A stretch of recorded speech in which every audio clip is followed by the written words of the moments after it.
This portion of CardioSource video news coverage of TCT 2010 is brought to you by Medtronic.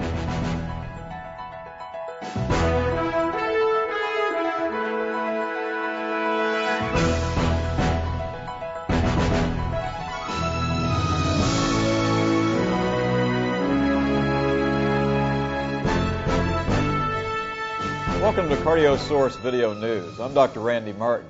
Now, there have been some interesting new developments at TCT 2010, and to give us a good overview, I'm happy to be joined by a renowned colleague, Dr. Spencer King. Spencer, as many of you know, is the president of the St. Joseph's Heart and Vascular Institute in Atlanta.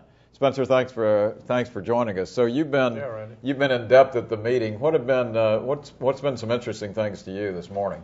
Well, the things that happened today of particular interest, there are several things on peripheral vascular disease. One is the TORPEDO trial, which is a trial of deep venous thrombosis.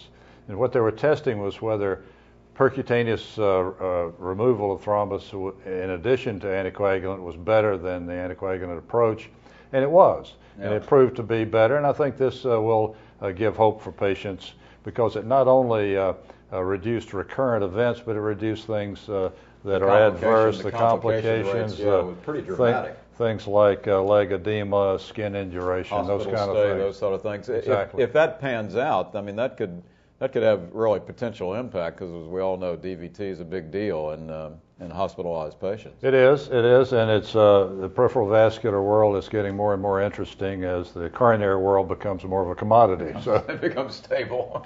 Well, speaking of that, were there other things going on in the peripheral vascular world? A couple more, yeah. One interesting one called the ZILVER trial was a comparison of a paclitaxel stent in the periphery, in the legs, compared to a balloon angioplasty and then stenting if you didn't have an optimal outcome. And again, the drug-eluting stent won. I mean, it looked like it really added significantly in that regard. And there's another one that is a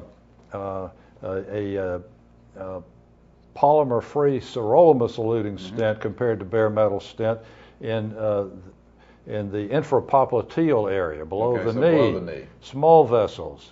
And this is an area where, we haven't been convinced whether stenting could be effective or not. And it, again, significantly improved the outcome. So both of these two, the ZILVER-PTX study and this one, really, we're looking at drug-eluting stents versus conventional therapy. Is that, and also in smaller vessels, as you said. Yeah, and the legs. And it's, this is a peripheral vascular disease, and the intervention there is a huge problem of disability. Absolutely. And particularly people with amputations, enormous cost.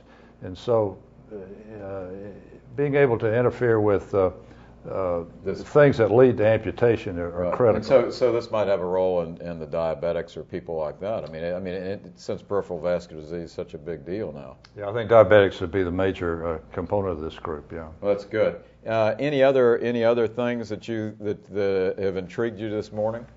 Well, a couple of things that had to do with long-term outcome of stent comparison trials. One of them is a SORT-OUT 4 trial. This comes out of Denmark, and it's a comparison of the everolimus stent to the Cypher, the sirolimus-eluting stent, the first generation. So it's first generation, second generation, 9-month follow-up, huge trial of over 2,000 patients. Right. And, it's negative. And it's a non-inferiority trial, so it showed that the everolimus stent was non-inferior. But compared it to the sirolimus stent, they came out pretty much the same as far as the endpoints are concerned. And then there's another trial from Germany that was a 2-year outcome after everolimus or sirolimus-eluting stents in the ISAR test 4. Right. ISAR test 4 was also testing some things about bare metal stent, but this is a subset, everolimus stent versus Cypher. And this is a longer-term follow-up, 2 years. There was a little trend toward a better outcome with everolimus, but it's small. And the lesson I get out of these two is that whereas we look for huge incremental changes from a improved stents, and I think the stents, the second generation stents, are better, easier to put in, and smoother and slicker and all. The outcomes are not that much different, which tells us that the earlier trials using these kind of stents are not invalid. The trials we've got where we compare stenting to surgery, where we compare stenting in various situations, I think are still valid and not, we'd love to have dramatic improvement, but we're already pretty far there. That's what I mean about the coronary world is getting a little more stable. Well, hold on to that thought. That's really good. And we're going to take a quick break, so stay with us for much more.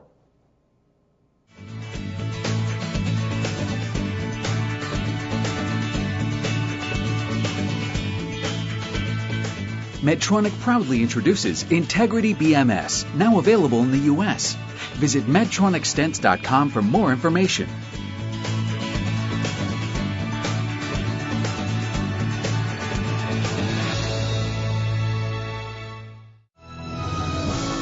This is CardioSource video news coverage of TCT 2010.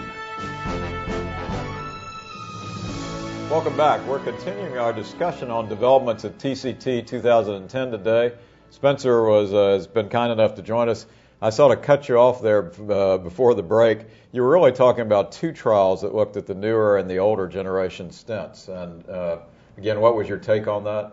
Well, we have a lot of improvement in stents and their ability to deliver them, but the long-term outcome, as I mentioned, was Cypher stent compared to the new everolimus-eluting stent is not that dramatic, both in the ISAR 4 from Germany and in the Sort Out 4 from Denmark. Both of these trials look like there's a great comparability. Now, there is also the trial comparing the newest everolimus-eluting stent to the paclitaxel stent, which indeed the everolimus-eluting stent was better.